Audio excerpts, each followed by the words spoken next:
I think Chris and I went into this first episode of The Witcher feeling a little bit trepidatious, given that we know that season three is going to be Henry Cavill's last outing as the character.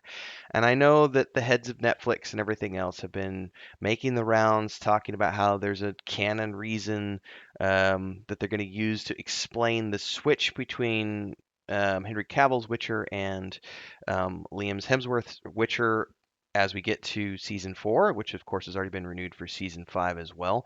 But because of this, I think that, and I don't know if this is something they did in the editing process or if this is just something where it's a natural progression of the existing storyline, but Ciri is front and center in this episode. And Geralt's character almost kind of takes a back seat, so to speak, as does Yennefer's character, because of the focus on, Ciri being this all important thing. Now, of course, we know from the storyline and the games and everything else in the books that Ciri is the central figure, but the main character has always been sort of Geralt of Rivia.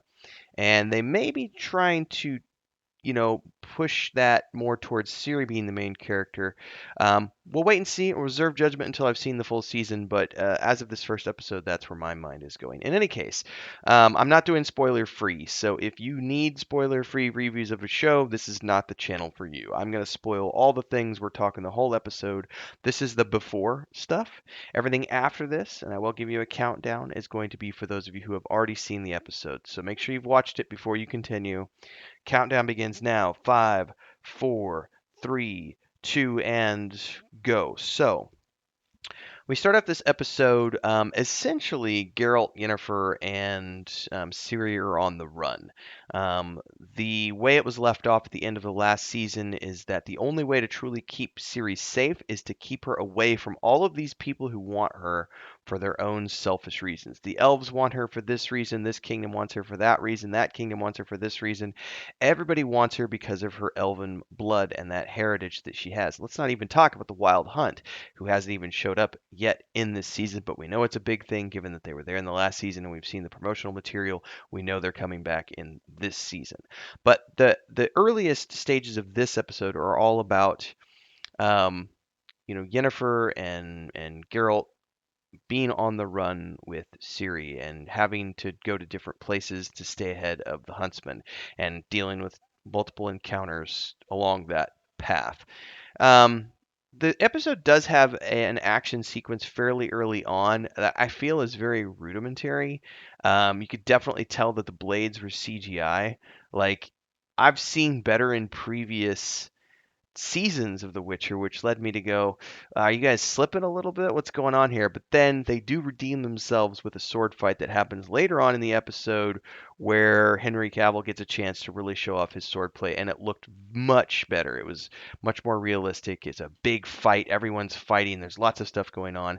We actually get to see a lot of cool combat stuff from Ciri this episode because she's learning how to fight like Geralt, and she's learning to use some of the magic powers that Yennefer has given her. So that's all fun character development to see Ciri coming into her own and also finally realizing from her own perspective that I am tough. I can handle this. Like, they've given me the training. I'm capable.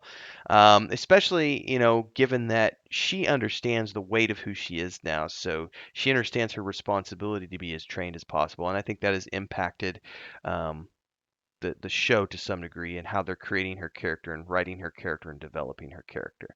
Now, I loved that Chris and I got a chuckle out of the first few moments of this show because Geralt and Yennefer are not on speaking terms because of what she did in season two.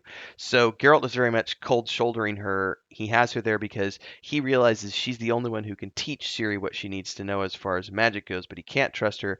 And then she's got her own issues going on with her power and everything else. Um, so they're he's basically giving her the cold shoulder, and Jennifer keeps writing him letters and like sticking him on the door of whatever place they're staying in with a little knife, and he reads them and it's like, dear friend, and it's this funny way of communicating because they won't speak to each other face to face, but that does eventually, she wears him down over the course of this episode, and eventually they're back on speaking terms and reminiscing about old times, even while he's being very cautious about any potential future dalliances with her, knowing that, she is not to be trusted because she can't be trusted because she's always going to crave power and put that above everything else. But for the moment, she's definitely allied with Ciri and Geralt.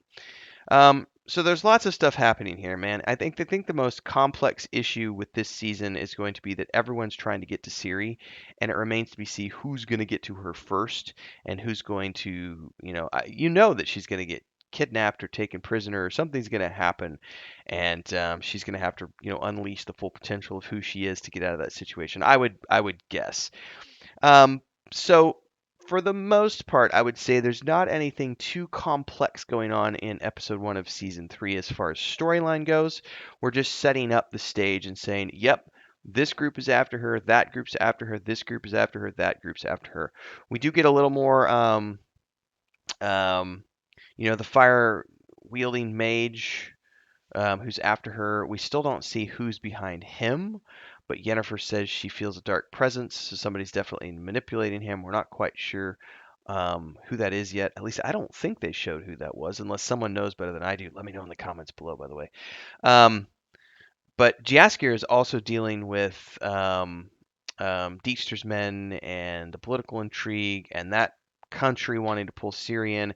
And Jaskier basically does believe that if he works with them, he can get Ciri to a safe place. And I wonder if that's going to be seen as a betrayal on the part of Geralt and everybody else, because he's doing it in secret behind the scenes, and he basically tells the spy masters, um, if you can get rid of the fire branding mage who's trying to kill Ciri, then I will help bring Ciri to you so that we can give her a safe place to live. And I believe that this truly is a safe place. And they also offered to let uh, Jaskier become the court bard.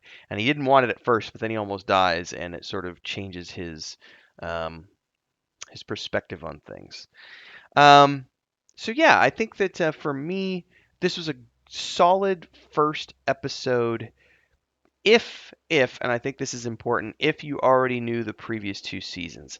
I think if you tried to start The Witcher as a show right now, watching this first episode, it kind of falls a little flat because it's making the assumption that you already know all of this stuff from the previous 2 seasons. And so I can't give this episode like a 10 out of 10 because of that fact, because I feel that there just isn't enough done to sort of get new players up to speed, which it might not need to do. They might not be worried about bringing new people into the fold until they get to Liam Hemsworth and that switch, and maybe that's when they're going to do the promotion of, hey, new Witcher, new time to get involved, all this other stuff. Um, there's also, and I don't know how much this is going to impact season 3. There's also a bunch of people who aren't.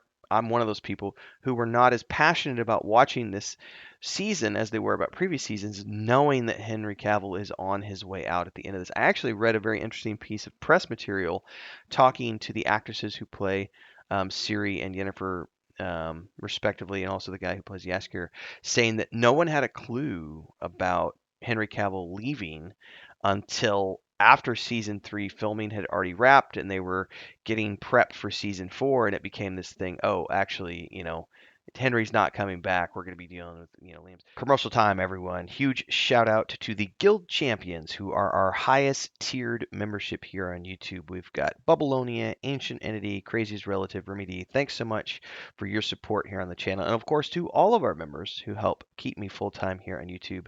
Thanks so much for your support, for being here, for checking in. Don't forget to like, subscribe, hit that bell icon, super chat any live streams or premieres you see, super thanks any video uploads you see. Don't forget YouTube Shorts in that category as well. And hopefully we'll see you in the next live stream. Don't forget the Discord. Links are down below. Let's get back to the video. We're going to be dealing with, Liam's. So, he may not, I don't know what happened in the interim between season 3 and season 4 where he made the decision that he was going to go off and do his own thing. I don't care why. I don't care. Everyone's going to say what they want about why he's leaving, all that other stuff. I don't care. It doesn't matter to me. He's an individual. He gets to make his own choices. If he wasn't happy with the lore, that's on him. I can tell you from my perspective as a professional, if I'm hired to do a job, even if I don't necessarily agree with an adaptation, I'm going to at least fulfill my contractual obligations, and that's at least it looks like what he did. But he wanted to be let go after that point, and I can't speak to how I would have felt, 3 years in and seeing them continually make changes I wasn't agreeing with. The creative differences that crop up so much in Hollywood. So I'm not letting that impact my review of the show, but I can talk about it objectively with people because I can separate that out. A lot of people are not going to be able to separate that out. A lot of people are going to have a hard time and they're going to say, I don't want to watch Witcher anymore because Witcher, Netflix did Henry Cavill dirty. Did they? Or did he do them dirty? Like it's always a two-way street. No situation is ever as simple as people want it to be. So let's just say that both sides were participating in this as it went the way it went. But I think for a first episode, the season 3 entry is a good starting point. I would give it a 7 out of 10. I can't give it higher than that because there's not enough explanation of what happened in the previous episodes, and I feel like that first fight scene had a little, the swords were a little too CGI for my tastes. I like to see more physical, effects going into. But still a great episode. Can't wait to see the rest. I am genuinely interested now that they've told us that they're giving us a canon reason and dealing with the multi dimensions and dimensional travel and everything else. I could absolutely see how they could transition one actor to another with it being like a different Geralt from a different timeline that maybe blended or something else.